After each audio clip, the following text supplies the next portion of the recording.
নদী ভাঙন আসলে আমাদের দেশের একটা বড় প্রাকৃতিক দুর্যোগ, এর মধ্যে অন্যতম।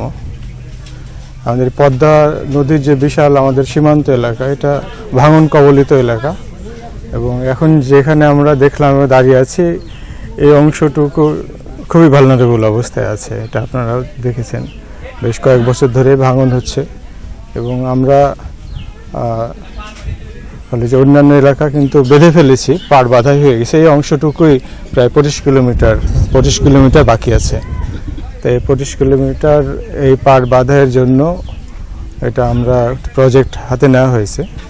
তো সেটাই ফিজিবিলিটি স্টাডিও হয়েছে, এবং সেই ফিজিবিলিটি স্টাডিতেও 17 কিলোমিটার আর 4 কিলোমিটার এই মিলিয়ে আমাদের পাড় বাঁধাইয়ের হলো যে জিও ব্যাগ এবং ব্লকের মাধ্যমে স্থায়ী প্রতিরক্ষা বাঁধ যেটা বলি আমরা, এটা স্থায়ীভাবে এটা করার একটা পরিকল্পনা নেওয়া হয়েছে। এটা একটা আমাদের প্রকল্প প্রণয়নও হয়েছে, এটা দাখিল করা হয়েছে মন্ত্রণালয়ে।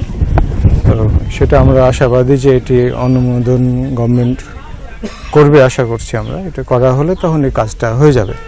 তো এইটুকু কাজ হলে আমাদের পদ্মার জন্য আর পাড় বাঁধাইয়ের কাজ সম্ভবত আর থাকবে না, তাই না? এটা দীর্ঘ এলাকা আমরা করেছি দীর্ঘ বিভিন্ন সময়, এই অংশটুকু বাকি আছে।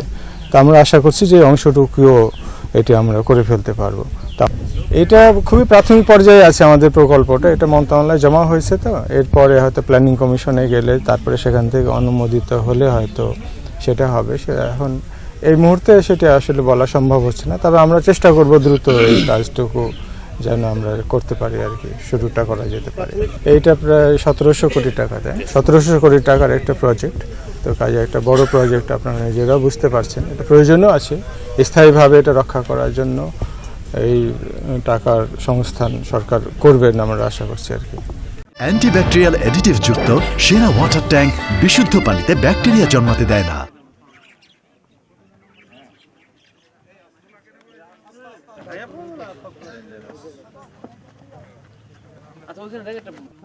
জুতা পরে আসতাম।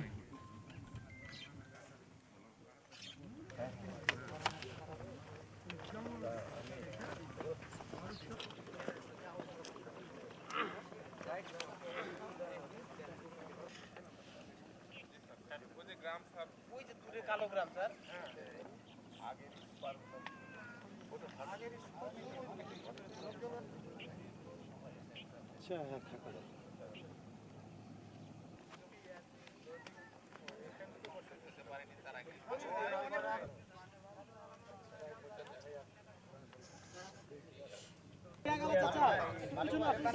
আমার খবরে দাঁড়িয়ে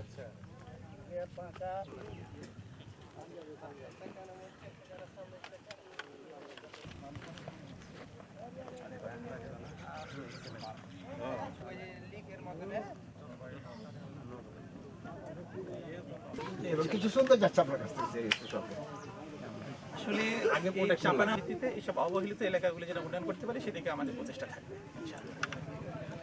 ভূমিকা রাখবেন আশা করছি আমরা। স্যার প্রজেক্ট পাশের বিষয়ে ইনশাআল্লাহ আমরা ভূমিকা রাখবো। এই বাংলাদেশে মনোপাশা থেকে শুরু করে এখানে ওদের প্রজেক্ট রানিং অলরেডি চরবাটা প্রকল্পটা চলছে স্যার। সেটার আন্ডারে আমাদের এখানে 3.67 আমরা এইটুকু ধরছি ডিবিবি এই মিলে টোটাল আমরা ওখান থেকে কেটে যেতে চাচ্ছি। জি স্যার, এখানে 90 ডিগ্রিতে সরাসরি মোটামুটি স্যার কইলে তো আমরা নিয়ে যেতে হবে।